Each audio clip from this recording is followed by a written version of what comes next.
Yo, what's good everyone? This is AEO Boxing with Madiba, and here's my prediction for Devin Haney versus Vasiliy Lomachenko.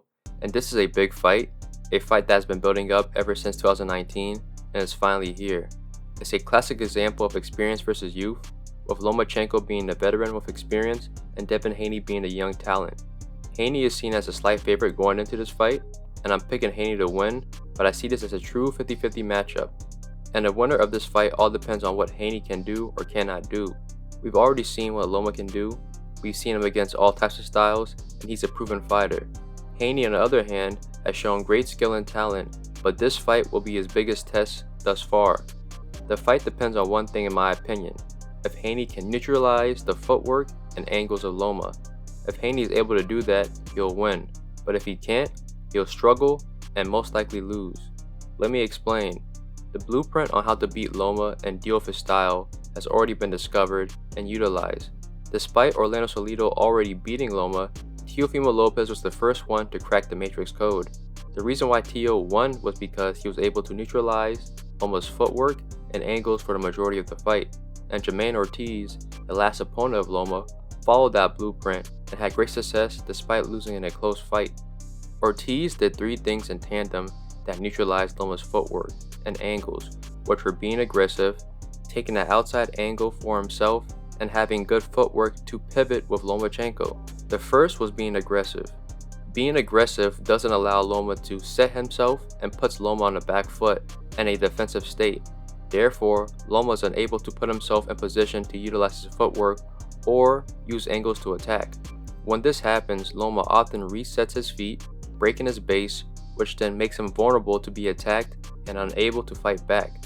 Ortiz was able to keep Loma's offensive output low, especially in the early rounds by being aggressive, thus winning him rounds. And Ortiz would utilize the jab to initiate his aggressiveness and his hand speed to sustain his aggressive attacks. Devin Haney has one of the best jabs in boxing and has fast hands, so it's very likely that he can do the same or even better. The second thing that Ortiz did was taking the outside and superior angle for himself. In an open stance matchup, whoever has their lead foot on the outside of their opponent's lead foot will have the superior angle, thus making it easier for them to land the backhand and power punches. Ortiz would use the jab to circle to Loma's left, which is the outside of Loma's lead right foot. This allowed Ortiz to land his right hand and power punches when he was being aggressive, but more importantly, it prevented Loma from getting that superior angle for himself. Loma does his best work when he can use that superior outside angle. Taking that away handicaps Loma's offense. In this fight with Jojo Diaz, Devin Haney was constantly gaining the outside foot positioning, which allowed for him to consistently land an accurate right hand throughout the fight. The third thing that Ortiz did was pivoting whenever Loma gained the outside superior angle. Like what I stated, Loma does his best work when he's on the outside superior angle. When that happens, his opponents are usually too slow and they get cooked, especially by Loma's left hand. Ortiz did a very good job in pivoting whenever Loma acquired that outside angle. Whenever Loma stepped and turned, Ortiz did the same thing, putting them back in a neutral position where no one had the angle advantage. Ortiz would also clinch and tie up Loma whenever he got the superior angle. Ortiz was aggressive and rough in the clinch too. The tactic would neutralize Loma's offense whenever he gained that superior angle. This prevented Loma from landing punches. Haney has shown that he has good enough footwork to pivot a southpaw, and everyone knows that he has a good clinching game. Overall, Haney is a better, smarter, and more experienced fighter compared to Ortiz.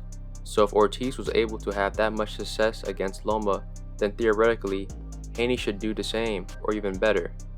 I believe he will, but that's not guaranteed. The fight with Ortiz was extremely competitive in each round, and Loma was able to make adjustments, especially in the later half of the fight. Loma began to slip the jab and counter. He was gaining the outside superior angle more frequently and was able to land punches, especially the left hand. He was able to close the distance and work his way inside, and whenever clinches occurred, Loma would attack on a break. Most importantly, Loma would attack whenever Ortiz was inactive. When Ortiz wasn't throwing the jab or being assertive, Loma would explode, landing clean and precise punches. These punches were sneaky and would always catch Ortiz off guard. It was like Ortiz would fall asleep right in front of Loma. but it was most likely due to fatigue. This could have a major implication for Haney because Haney's making a big weight cut, so there's a possibility of him being weight drained, which could then affect his stamina. As shown in the Ortiz fight, Loma will capitalize whenever his opponent is fading. Furthermore, it's still unknown if Haney can maintain an aggressive style throughout the entire fight. In the fight with Jojo Diaz, Haney was assertive and aggressive in spots, but he was more comfortable fighting at his range and distance. He was able to do that against a flat-footed southpaw, but Loma is not flat-footed, and he will find his way inside if nothing is keeping him tamed and putting him on the back foot. Additionally, Haney was hit with clean southpaw left hands multiple times by Jojo Diaz. This would happen whenever Jojo would close the distance, and it would happen when Jojo would change the angle and trajectory of his punch, causing Haney to defend incorrectly. Haney seemed to be stunned by these left hands as well. Loma is a master at closing the distance and switching up the trajectory of his punches. This could be a problem for Haney.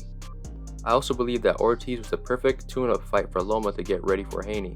Ortiz and Haney pretty much have the same physical dimensions and share a similar skill set, and Loma's last two opponents also had similar dimensions as Haney, which were Nakatani and Kome. Whenever Loma has a mediocre or bad performance, he always comes back in the next fight and looks spectacular, so I'm expecting Loma to be 100% in this fight. If Haney underestimates Loma, then it's going to be a long night for him. However, Haney has been waiting for this fight for years, so I don't think he'll underestimate Loma. Overall, this is a great fight, and I'm looking forward to it. Hopefully, Devin will win it, but if Loma wins, I wouldn't be shocked. Salute to both fighters, and I have respect for the winner and loser because they are both going for legacy. The undercard fights should be good as well, so I'll be paying attention to those, especially the Oscar Valdez fight, as I expect him to win. But who knows, this is boxing, anything can happen. But thank you for tuning in with Ayo Boxing with Madiba. Hit like, subscribe, and more content's coming your way.